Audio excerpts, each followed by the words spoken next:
Assalamualaikum warahmatullahi wabarakatuh. Halo semuanya teman-teman. Selamat siang, selamat datang kembali di channel Ilo Entry dan masih bersama saya Ilo.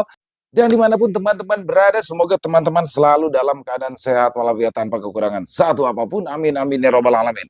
Pada kesempatan yang baik ini kami masih akan melanjutkan kisah dari Mbak Nana Septiana, Kesumat Putra Wilwatikta yang mana sudah masuk ke part 13. Kisahnya makin kesini makin keren. Seperti yang saya bilang ya, kisah dari Mbak Nana ini seperti mesin diesel ya. Jadi dia lambat bergeraknya, kayak emosinya lambat tapi makin kesini tuh makin menarik dan jujur ya, ini salah satu kisah favorit, saya lama-kelamaan kayak saya terhanyut tuh, kayak saya jadi Bayu Aji ya, bagaimana merasakan hubungan dengan seorang Kinanti yang di awalnya nyebelin tapi lama-lama kok kayak pasti ada rasa deh nih Bayu Aji ya.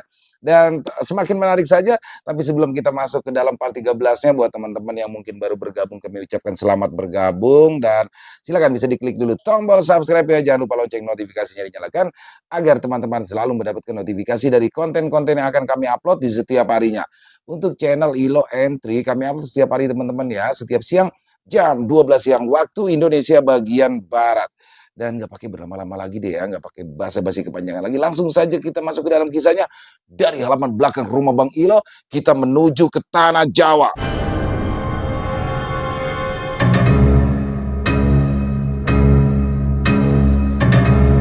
Racun mematikan untuk Kinanti.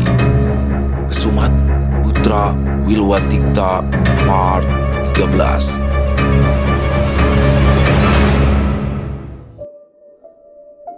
Berbekal pesan dari Resi Sukogading di perjumpaan terakhir mereka, Bayu pasrah dengan peran yang dibebankan Kinanti padanya. Dia tersenyum, mengangguk, menjawab sebisanya untuk setiap pertanyaan yang diajukan. Bertingkah sebagaimana seorang suami, berusaha melindungi Kinanti sebaik mungkin. Sikapnya canggung karena Bayu memang tak pernah bermimpi menjalani kehidupan pernikahan, jadi dia hanya mencoba bersandiwara seadanya. Legio tersenyum simpul sejak tadi sambil menundukkan kepala. Dia tidak sanggup melihat teman yang diketahuinya tidak menginginkan seorang istri mendadak harus berperan sebagai suami penyayang. Mereka berjalan memasuki kediaman keluarga Yuanzi. Telah disepakati bahwa Kinanti dan Bayu akan menempati kamar yang sama, sedangkan Legiwo akan berada di kamar berbeda. Kinanti telah memperkenalkan Legiwo sebagai pengawal suaminya. Dia juga terpaksa menyebut Bayu sebagai anak aku untuk menjelaskan kenapa pemuda itu membutuhkan pengawal. Sayang sekali, Wang Zhou menggeleng muram saat berjalan bersisian dengan Kinanti. Rombongan lelaki telah berjalan lebih dulu dari mereka. Kenapa, Bibi? Wang Zhou mendecakkan lidah beberapa kali sambil melirik Kinanti. Ibumu berdarah biru, masih adik dari Baginda Sri Raja yang memimpin kerajaan ini. Namun, kamu hanya mendapatkan jodoh lelaki biasa. Dia bukan lelaki biasa, ujar Kinanti mencoba membela Bayu. Ayahnya memiliki posisi yang cukup bagus. Tapi hanya sebagai aku, celah Wang Zhou sekali lagi. Tapi aku mengerti. Kenapa kau bisa tertarik padanya? Wajah suamimu cukup tampan. Badannya pun kekar. Wajah Kinanti memanas kala mendengar istri Yuanzi menyebut kelebihan pemuda yang diakuinya sebagai suami. Bibi juga perempuan. Tentu mengerti. Bagaimana kamu bisa langsung terpesona padanya? Wang Zhou menghela nafas. Sekarang kalian beristirahat di kamar ini. Perjalanan yang kalian tempuh sangat jauh. Tentu seluruh badan terasa sakit. Badan Kinanti memang terasa nyeri di berbagai bagian. Tawaran beristirahat di atas pembaringan empuk membuatnya nyaris melompat kegirangan seperti anak kecil. Kedua sudut bibir Wang Zhou terangkat melihat reaksi Kinanti. Setelah kalian bangun, aku akan meminta pelayan untuk membawa kudapan. Terima kasih, Bibi. Kinanti berputar ceria. Kuharap kau masih menyukai manisan buah. Selesai berbicara, Wang Zhou langsung berbalik, memberikan kesempatan pada Kinanti dan Bayu untuk berduaan di dalam kamar. Jadi, sampai kapan kita akan berpura-pura sebagai suami? Bisik Bayu.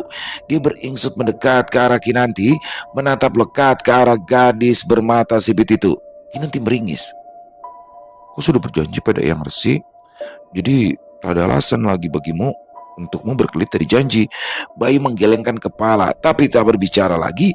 Dia memilih untuk berbaring di lantai, membiarkan teman perempuannya itu untuk tidur di pembaringan yang lebih empuk. Tok tok tok. Ketukan di pintu membuat Bayu melompat bangun.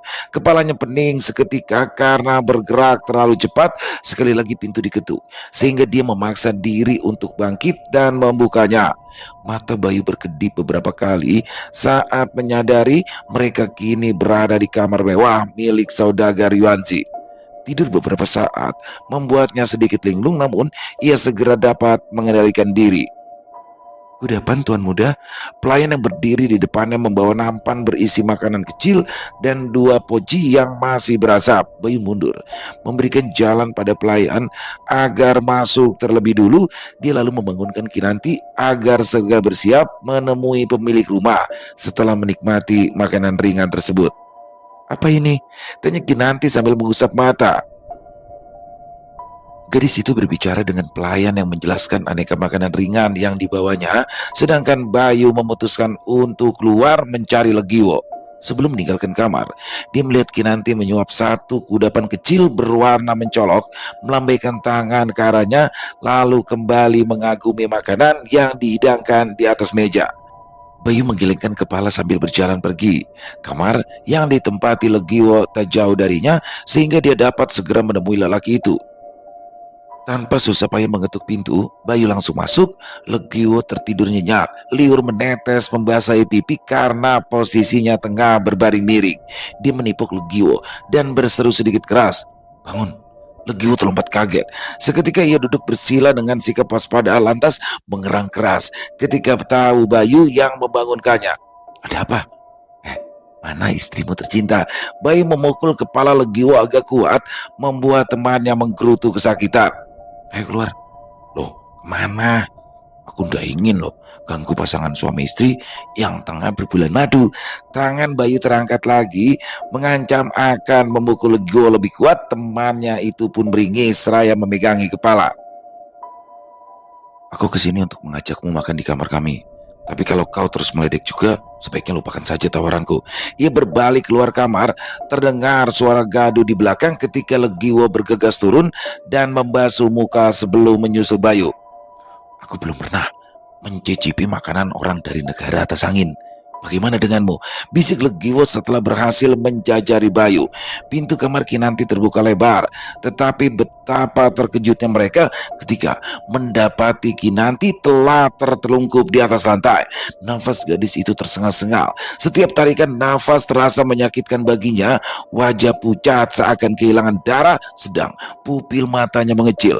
Bayu bergegas mendekat, menyentuh urat nadi di leher Kinanti. Bahkan kulit gadis itu terasa dingin walau keringat terus mengalir deras. "Loh, apa yang terjadi?" Legiwo segera menyusul Bayu, ikut berlutut melihat keadaan Kinanti yang mengejutkan mereka. "Apa aku harus memanggil tuan rumah, meminta mereka membawakan tabib untuk menolong Kinanti?" "Jangan." Bibir Kinanti nyaris membiru, membuatnya yakin jika Kinanti diracun. Bayu bergegas mencari kantong obat Kinanti yang tak pernah jauh dari gadis itu. "Yang mana obat penangkal racun?" tanyanya pada Legiwo. Legiwo yang tak pernah berani menyentuh barang-barang milik Kinanti jelas tak bisa menjawab, sehingga Bayu terpaksa mengambil tindakan tegas. Tubuh Kinanti di bangkunya, sementara dia setengah berteriak mencoba menyadarkan gadis tersebut. "Bangun, jangan menyerah sekarang." Bayu menepuk pipi Kinanti agar terbangun, sementara Legiwo mengeluarkan beberapa jenis obat yang telah diracik. Mana ya obat penangkal racun? Mata Kinanti tak berkedip saat Legiwo memperlihatkan beberapa obat di depannya. Dia baru menggerakkan mata ketika sebuah pil bulat hitam diacungkan Legiwo. Pil itu segera disambar Bayu, langsung diselipkan ke dalam bibir Kinanti. Telan.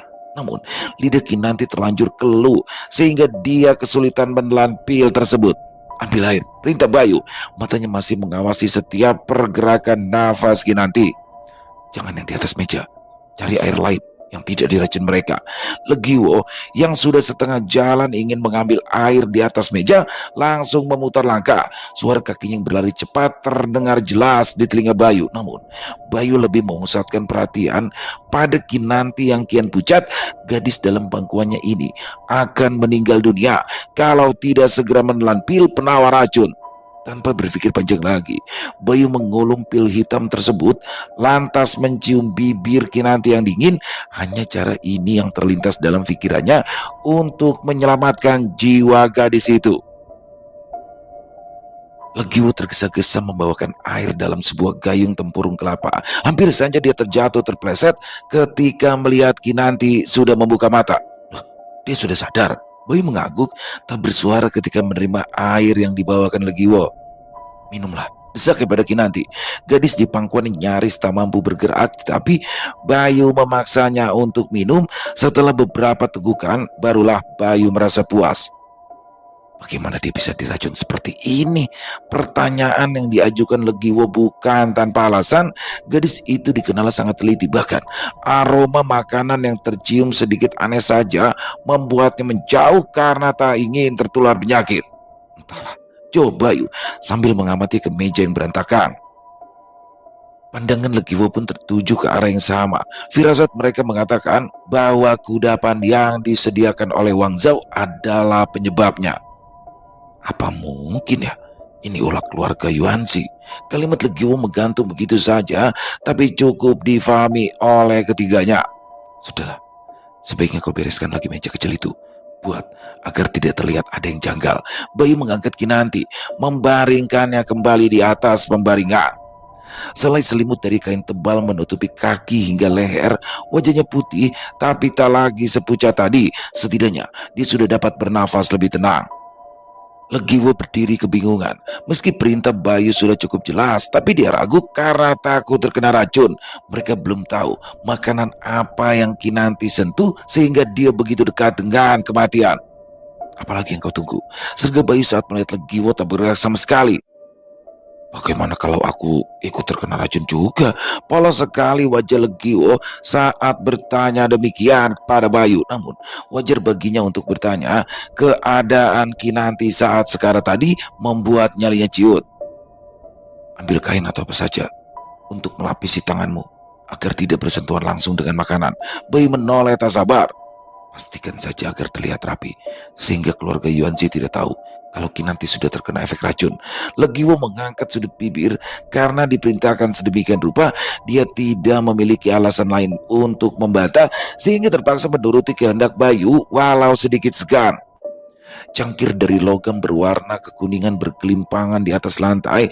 Makanan kecil berhamburan, beraneka warna terlihat semarak meski telah berubah bentuk. Meja yang tadi terguling telah diletakkan di tempat semula, lantas disusunnya bangku kecil agar tampak rapi seolah tak ada bencana yang baru saja terjadi.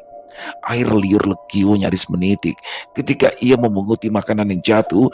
Dia hampir menyuapnya ke dalam mulut ketika Kinanti menegur. Jangan dimakan. Gadis itu masih lemah. Hanya tekad yang membuatnya nekat bersuara. Kau bisa mati.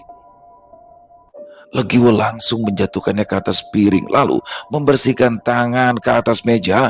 Peringatan yang dilemparkan Kinanti walau terdengar pelan, tetapi berhasil membuat nyalinya ciut. Bayu menyentuh kening Kinanti yang bersimbah keringat dingin, membersihkannya dengan lembut, prihatin karena gadis itu baru saja selamat dari maut. Minum lagi. Dia menyerahkan air untuk diminum Kinanti kembali. Apa ada makanan yang tidak mengandung racun? Kinanti menggeleng. Semua kudapan ringan yang tersedia mungkin sudah diolesi racun. Bagaimana kita bisa mencari jamur emas kalau selama ini kita tidak pernah melihat bentuknya?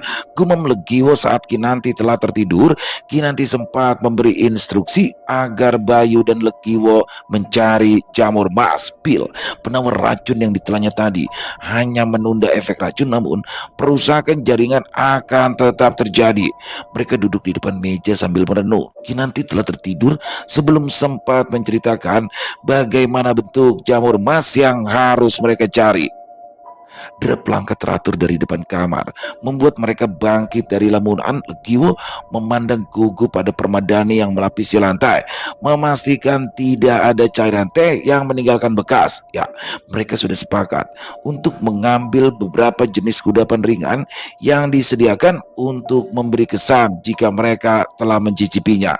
Bayi beranggapan lebih baik mereka dianggap tawar terhadap racun agar pemilik rumah lebih bermawas diri. Kinanti, Wang Zhao tiba di ambang pintu yang terbuka lebar. Senyumnya lebar ketika melihat Kinanti terbaring di atas tempat tidur, tapi goyah sesaat ketika menyadari gadis itu tertidur nyenyak. Kinanti sangat lelah, Nyonya.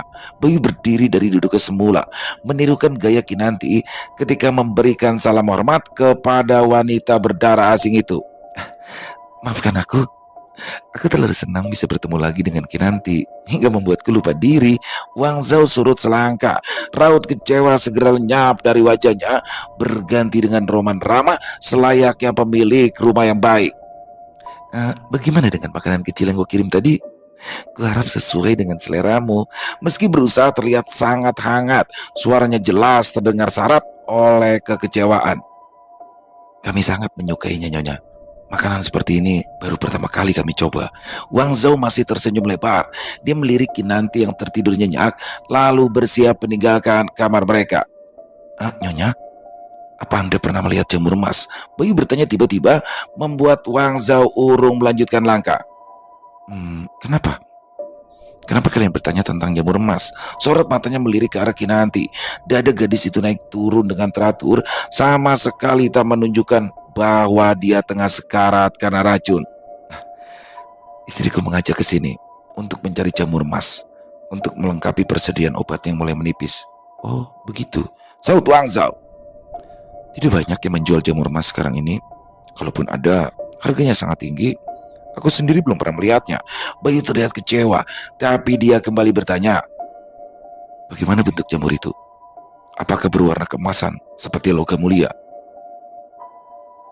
Bentuknya seperti jari, tidak terlalu panjang dan tumbuh di pegunungan tinggi. Wang Zhao menjelaskan, tapi mendadak ia menutup mulut, wajahnya merona seolah baru saja kelepasan bicara.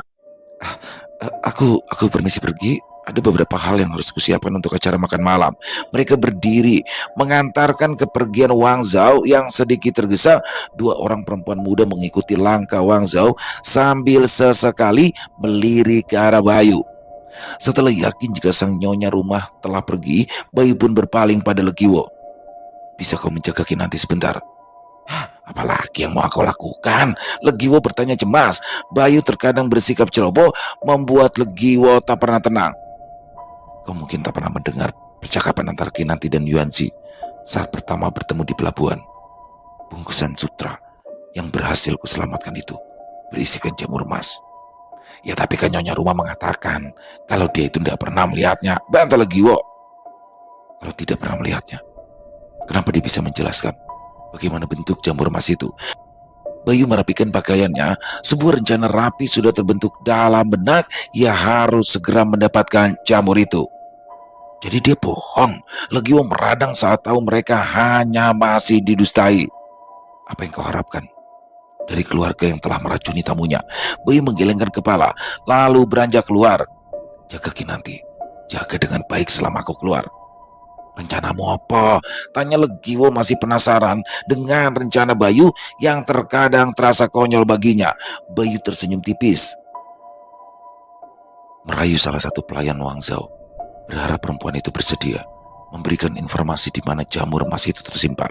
Bayu tidak serta-merta mendekati pelayan Wang Zhao. Dia hanya mengikuti gadis itu secara diam-diam, mencari waktu yang tepat untuk mengajaknya berbicara. Kesempatan itu segera datang ketika Wang Zhao memberikan perintah pada salah satu pelayan, sementara dia meneruskan langkah menuju rumah utama. Gadis yang kedapatan beberapa kali mencuri pandang padanya bergegas berjalan ke arah lain, mungkin menuju dapur, meminta juru masak agar menyiapkan makan malam.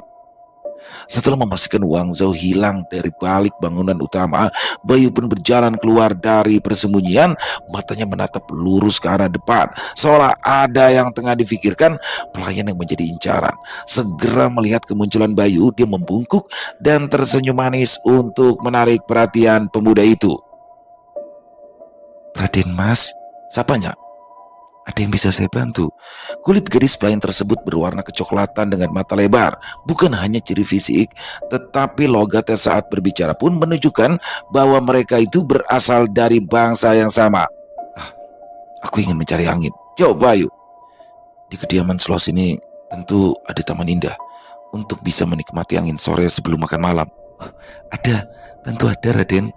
Taman berdekatan dengan kamar utama tempat Tuan Yuanzi beristirahat." Dia menyaut cepat, tangannya ikut bergerak setiap kali berbicara. "Raden cukup mengikuti jalan setapak ini lurus ke depan, lalu berbelok ke kiri. Nah, di sana ada taman kecil yang teduh." Bayu memandang ke arah jalan yang ditunjukkan, tetapi dia menggeleng.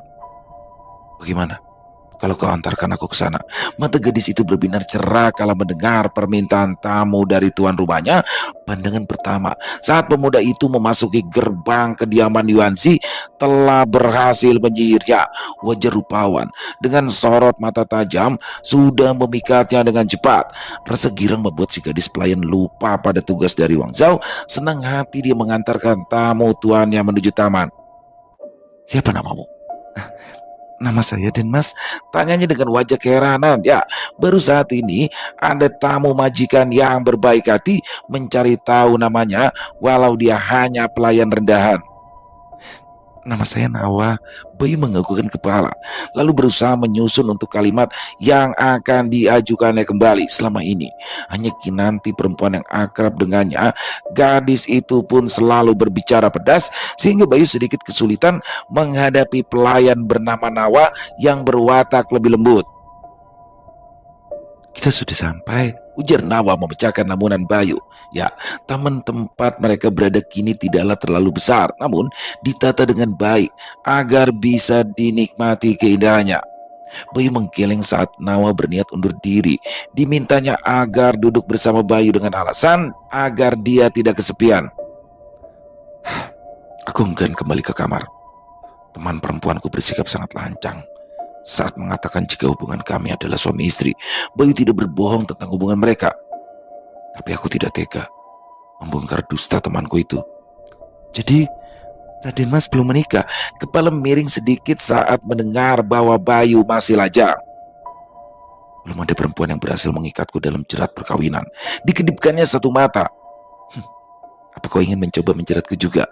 Nama tersipu, kedua belah pipi merona merah, membuat Bayu semakin leluasa menebar jaring. Rayuan canggung yang dilontarkan Bayu pada nyatanya berhasil merebut semua kepercayaan Nawa. "Oh ya, aku mendengar kabar jika Tuan Yuanzi memiliki jamur emas," ujar Bayu akhirnya. Apakah itu benar? Jerat rayu Bayu sudah mengikat Nawa cukup kencang. Gadis itu tak lagi bersikap waspada walau Bayu mulai mempertanyakan hal-hal ganjil. "Tuan Yuanzi bukan hanya memiliki jamur emas, tetapi juga menjualnya." "Oh ya? Apakah sudah pernah melihatnya?" Nawa menggeleng. "Semua pelayan yang bekerja di sini tahu tentang jamur emas yang dimiliki oleh Tuan Yuanzi, tapi tidak ada satupun yang pernah melihatnya langsung. Kami juga tidak terlalu tertarik karena racun dan pengobatan bukan urusan kami." Berarti jamur itu belum tentu ada. Hanya rumor para pelayan saja," ucap Bayu dengan nada kecewa. Persis seperti dugaan Bayu, Nawa segera menyangga kalimatnya. "Apa Raden Mas ingin melihat jamur emas? Jamur itu selalu tersimpan di dalam kamar utama Tuan Yuanzi, berada di dalam kotak kayu jati di dekat pembaringan Tuan. Saya bisa membantu Raden untuk melihatnya langsung." Bayu tercenung, seolah tengah mempertimbangkan hal tersebut. Setelahnya dia menggeleng. "Tidak perlu. Jamur emas itu barang berharga. Kau akan berada dalam kesulitan kalau mengambil barang itu hanya untuk diperlihatkan padaku." Kalimat yang diucapkan Bayu justru menimbulkan perasaan terharu pada Nawa. Matanya berkaca-kaca karena mendengar lelaki itu enggan menyulitkannya. "Nawa, Panggilan nyaring terdengar dari belakang. Raut sedih terpampang di depan Bayu ketika gadis itu terpaksa undur diri. Ada pekerjaan yang telah menanti Nawa. Berbeda dengan Bayu yang bersenang hati karena ditinggalkan Nawa, dia duduk beberapa saat di taman untuk meyakinkan Nawa maupun pelayan lainnya bahwa dirinya memang berniat bersantai. Setelah yakin tak ada orang lagi di dekatnya berada, Bayu berjalan. Lalu ia memanjat satu pohon yang tumbuh subur di taman. Tidak terlalu tinggi, tetapi cukup baginya untuk mengamati keadaan sekeliling. Nawa memang tak menyebutkan kamar bagian mana yang ditempati oleh Yuanzi, namun dia bisa menebaknya dengan mudah. Salah satu kamar yang memiliki jendela yang terbuka lebar memperlihatkan ranjang mewah dengan hiasan meriah serba merah. Dari atas pohon, Bayu memastikan tak ada orang di dalam kamar. Lantas, ia melompat seperti monyet langsung mendarat di lantai kamar. Ruangan itu sepi, aroma dupa tercium dari segala penjuru. Mata Bayu berkedip untuk menyesuaikan dengan cahaya kamar yang agak redup. Ada banyak barang berada dalam ruangan tersebut. Bayu berjingkat pelan, memastikan tak ada suara timbul dari langkahnya. Sebuah peti kayu berwarna kecoklatan terlihat di sudut. Bayu segera menyambarnya, memeriksa isi peti itu yang rupanya hanya berisi lembaran kertas lontar. Peti kayu diletakkan di tempat semula, sedangkan mata Bayu kembali menatap waspada ke seluruh penjuru kamar. Peti kayu kecil, tak sampai 2 depa ukurannya, berada tepat di bawah pembaringan. Sebuah gembok logam membuat isinya tak bisa diketahui dengan mudah. Hanya dalam satu gerakan, Bayu berhasil merusak gembok tersebut. Di dalamnya ada bungkusan kain sutra yang berhasil diselamatkan Bayu dari pencoleng tadi. Jamur emas. Gumam Bayu puas. Tanpa menunggu lama, Bayu segera memasukkan sutra yang membungkus jamur emas itu ke balik baju. Dipandanginya peti kayu yang telah rusak, lalu menyembunyikannya ke bawah pembaringan lagi. Bayu melompat keluar dari jendela dan kembali ke kamar tempat Kinanti telah menunggu. Legiwo menantinya dengan cemas. Sedang Kinanti yang telah terbangun segera memberi beberapa perintah. Jamur emas ditumbuk sesuai kehendaknya. Sebelum dilarutkan ke dalam air, ramuan tersebut bekerja dengan cepat. Denyut nadi Kinanti kini bergerak lebih stabil. Dia pun bisa duduk walau kondisinya masih sangat lemah. "Apakah sudah membereskan semua barang-barang kita?" tanya Bayu pada Legiwo. "Kalau sudah, kita harus segera menyelinap pergi." Baru saja Bayu berkata demikian, keributan telah terdengar dari rumah utama. Apa yang harus kita lakukan sekarang?" Legiwo bertanya gugup. Telapak tangan diremas satu sama lain sambil terus berjalan mondar-mandir di kamar. Bayu menatap Kinanti yang sudah duduk bersandar. Bibirnya terkelupas tetapi mulai berwarna kemerahan. "Sudah sanggup naik kuda?" "Dia itu baru sembuh. Mana mungkin bisa segera naik kuda," serga Legiwo. "Kalau begitu, kalian cari cara sendiri agar bisa meninggalkan kediaman Yuanzi. Sementara aku mengalihkan perhatian mereka semua." Bayu memberi pandangan tegas. "Pastikan saja kalian bisa keluar dengan selamat. Kita akan bertemu lagi di pelabuhan." Jamur emas yang berada di dekat Kinanti ditunjuk oleh Bayu. "Kita sudah terlanjur mencurinya. Jadi jangan sampai jamur emas itu hilang. Anggap saja ini sebagai pembayaran karena telah menyakiti teman kita." Tanpa menoleh ke belakang lagi, Bayu Aji bergegas melangkah keluar menuju asal keributan yang terdengar sampai ke kamar mereka. Yuanzi dengan wajah merah padam berdiri di tengah kerumunan, berkacak pinggang dengan satu tangan menunjuk kamar yang terbuka lebar. Katakan siapa yang lalai menutup jendela kamarku." Suaranya nyaring membana. Katakan sekarang, selagi aku masih berbaik hati." Beberapa pelayan duduk bersimpul lutut. Punggung mereka basah oleh keringat. Ancaman hukuman dari Yuanzi membuat mereka ketakutan setengah mati. "Jawab!" Bayu Aji belum bersuara, hanya memperhatikan tingkah pemilik rumah yang mengamuk marah bak kesetanan. Dia mengambil sebuah cambuk kuda. Cetar!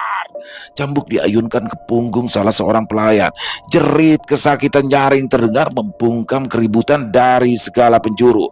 Punggung yang tak tertutupi kain langsung memerah kala menerima cambukan yang diayunkan sekuat tenaga.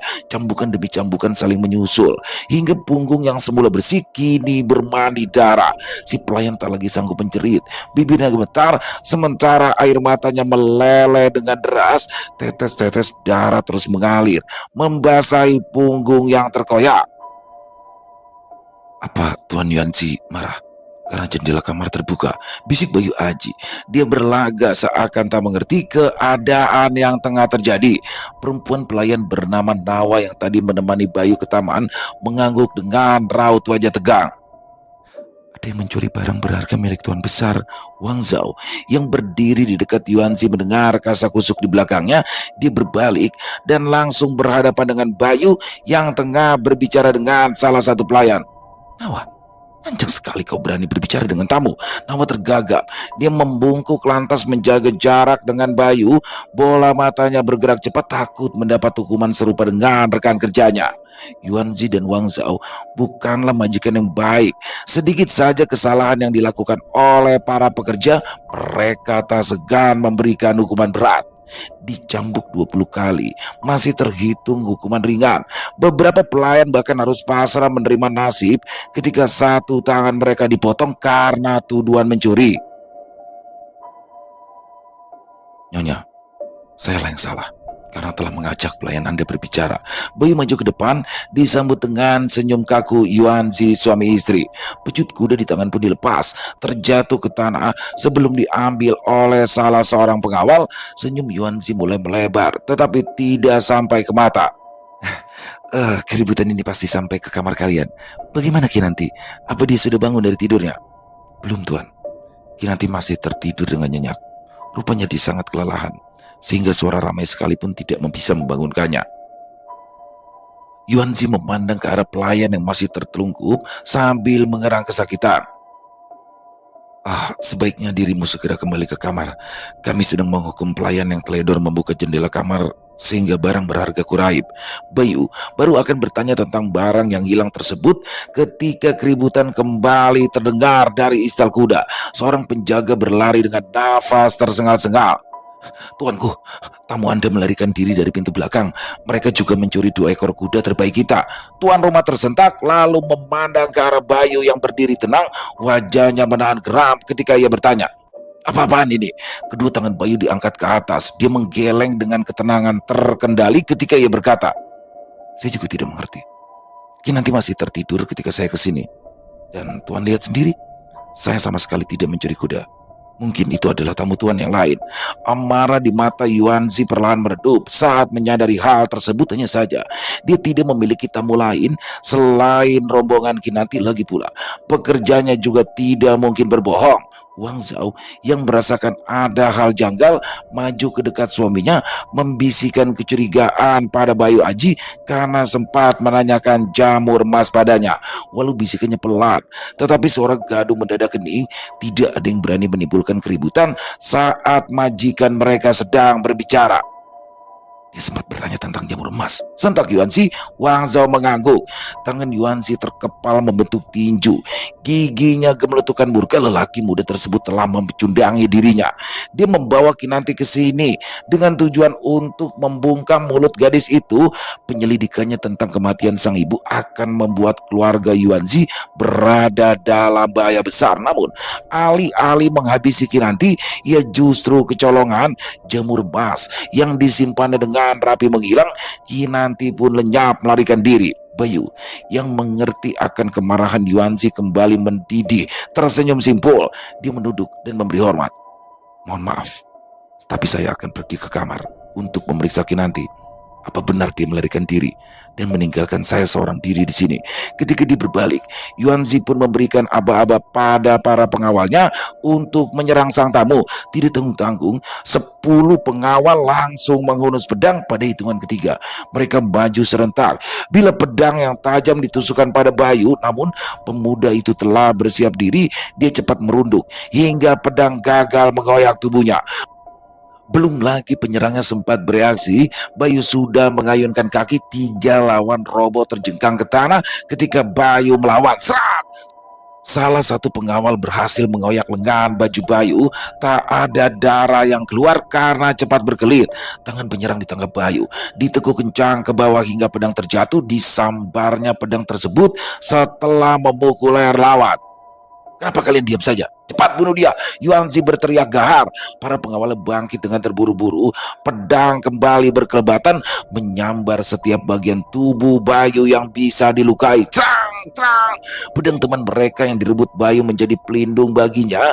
Setiap tebasan dibalas dengan cepat. Percikan api akibat logam berbenturan kencang terlihat di sana sini. Serangan dari berbagai arah ditujukan pada Bayu. Pedang di tangan Bayu balas menyerang. Dua orang lawan memeki kesakitan ketika lengan dan perut mereka tertusuk. Darah merah kembali mengotori kediaman Yuanzi. Melihat teman mereka terluka parah, penyerang Bayu tertegun sejenak sehingga Bayu pun memanfaatkan kesempatan tersebut untuk melompat tinggi. Dengan ajian peringan tubuh, dia melompat dari pohon ke atap rumah lantas membungkuk sekali lagi untuk memberi penghormatan terakhir pada Yuanzi. Setelah berhasil keluar dari kompleks kediaman rumah Yuanzi, terdengar teriakan murka dari dalam. Bayu tersenyum puas.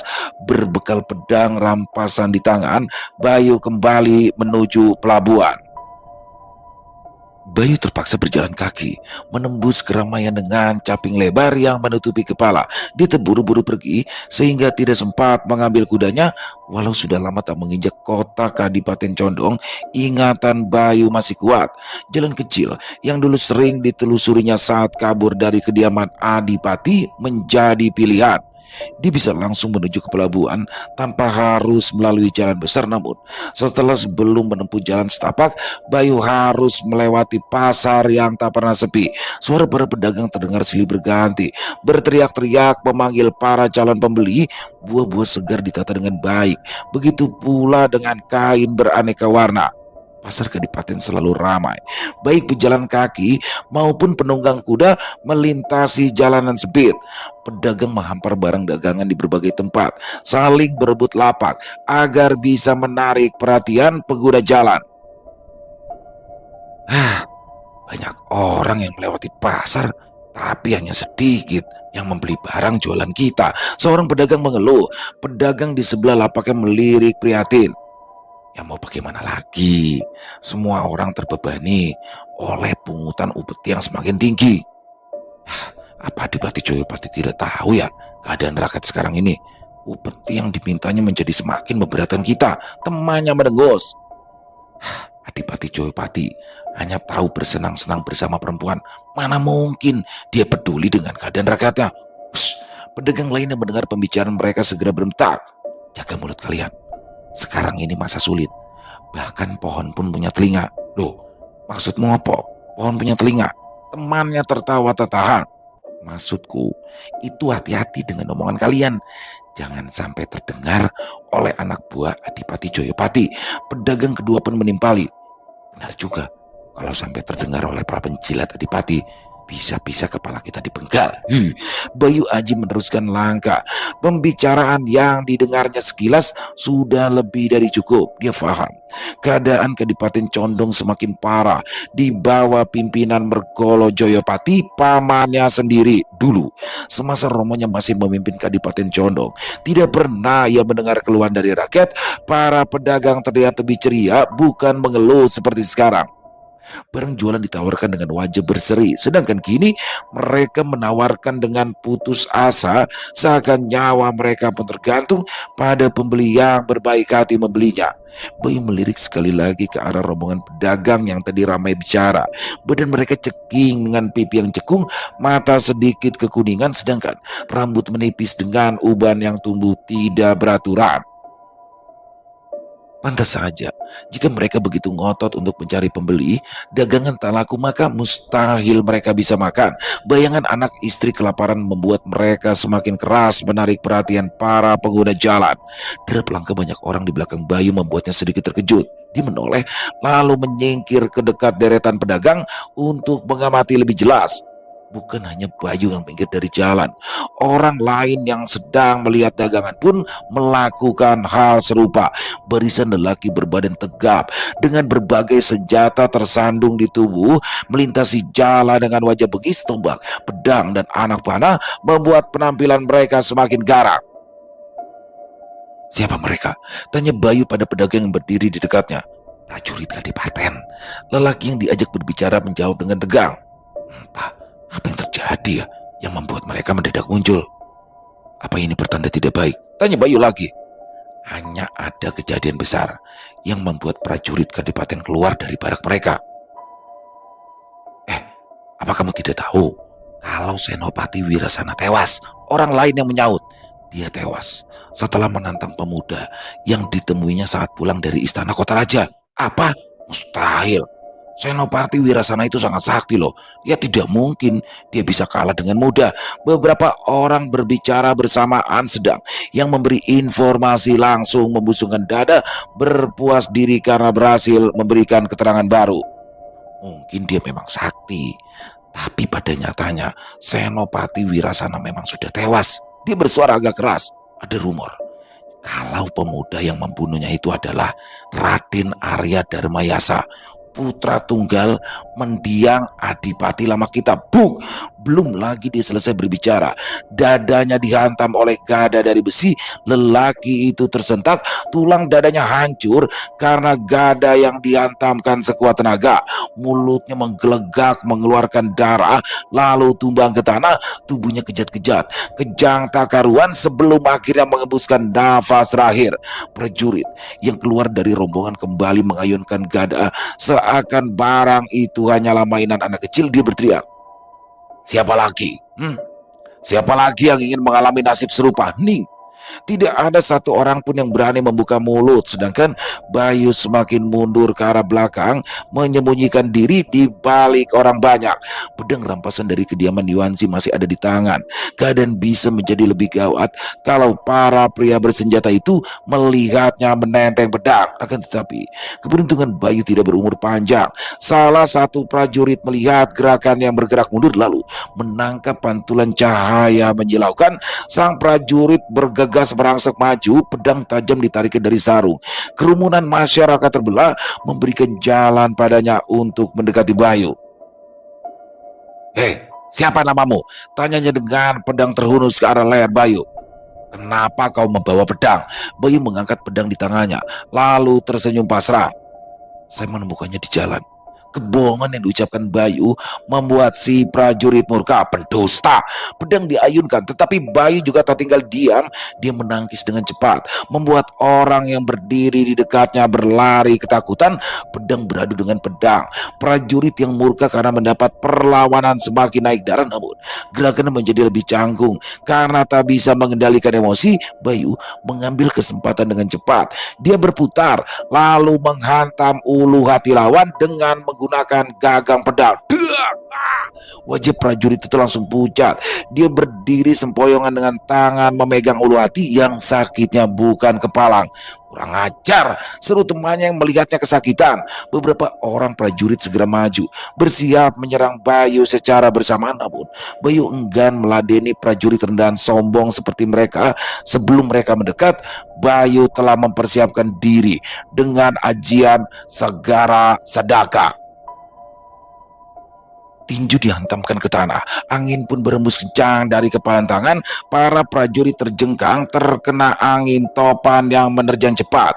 Kuda mereka meringkik keras ketakutan, sedang pedagang dan pengunjung pasar ikut bergelimpangan di jalan. "Kalian berurusan dengan orang yang salah." Hanya itu yang dikatakan Bayu sebelum menjauh dari mereka. Ajian Segara Sadaka yang dikeluarkannya barusan hanya menggunakan sebagian kecil kekuatan Bayu, namun sudah cukup untuk membuat mereka tak bisa berkutik selama sementara waktu. Waktu yang cukup bagi Bayu untuk meninggalkan mereka. Dia pun memanfaatkan kesempatan itu dengan melompat tinggi di balik tembok rumah salah seorang saudagar kaya yang berada di dekat pasar. Seorang pelayan berteriak kaget kalau mendapati Bayu yang mendadak muncul di depannya. Bayu hanya tersenyum simpul lalu menuju pintu belakang. Dari tempat itu, dia bisa menuju jalan kecil yang mengarah langsung ke pelabuhan, jalan yang tidak akan pernah terfikirkan oleh rombongan prajurit. Pedang yang tadi masih digenggam langsung dilempar Bayu ke balik pintu belakang rumah sang saudagar. Senjata itu hanya akan membuatnya semakin mudah dicurigai. Ya begitulah teman-teman, luar biasa sekali kisahnya. Oh, bagaimana Kinanti ini bertemu dengan pamannya ya, dan ternyata di sini Kinanti adalah berdarah biru juga dari kerajaan atas angin. Jadi mungkin kerajaan atas angin ini adalah kerajaan di negeri Cina teman-teman ya. Bagaimana di sini dia kangen sama paman mama bibinya, tapi ternyata paman dan bibinya menyimpan sebuah misteri, ingin dihabisi Kinanti di situ ya, ingin diracuni. Dan alhamdulillahnya bagaimana Bayu Aji maupun Legiwa berhasil mengetahuinya dan menolongnya, dan jamur emas itu sudah berhasil diambil dari kamar Paman Yuanzi. Dan semakin penasaran aja nih setelah mereka bisa kabur, apakah yang terjadi di part selanjutnya. Pokoknya buat teman-teman jangan sampai ketinggalan besok part 14-nya. Dan terima kasih sekali lagi kami ucapkan kepada Mbak Nana Septiana yang mana sudah menghadirkan kisah yang luar biasa ini dan mengizinkan kami untuk membawakannya. Dan semoga kisah barusan juga menghibur teman-teman semua para pecinta penikmat horor misteri dan terutama para subscriber di channel Ilo Entry. Dan silakan buat teman-teman mungkin yang punya komentar lain, yang punya pendapat lain, bisa menuliskan di dalam kolom komentar atau hanya sekedar saling menyapa, silakan, insya Allah kami akan menjawab satu persatu. Dan buat teman-teman yang suka dengan videonya bisa diklik tombol like atau tombol jempol, boleh juga dong share link videonya ke teman-temannya yang lain agar juga ikut merasa terhibur. Sekali lagi buat teman-teman yang mungkin belum subscribe, ayo dong diklik tombol subscribe, jangan lupa lonceng notifikasinya dinyalakan agar teman-teman selalu mendapatkan notifikasi dari konten-konten yang akan kami upload di setiap harinya. Dan kami juga ingin mengucapkan terima kasih ya kepada seluruh teman-teman yang sudah selalu hadir setiap harinya, yang sudah selalu mendukung kami, karena teman-temanlah kami selalu bersemangat berkarya di setiap harinya. Dan di akhir kata saya Ilo mengucapkan permohonan maaf apabila mungkin dalam pembawaan kisahnya ada kata-kata saya yang salah ataupun ada kata-kata saya mungkin yang kurang berkenan. Saya mohon dibukakan pintu maaf yang seluas-luasnya, karena saya hanya manusia biasa, tempatnya salah dan dosa. Dan sampai berjumpa lagi besok siang jam 12 masih bersama saya Ilo di channel Ilo Entry. Salam sehat, sukses, bahagia selalu untuk kita semua. Wassalamualaikum warahmatullahi wabarakatuh.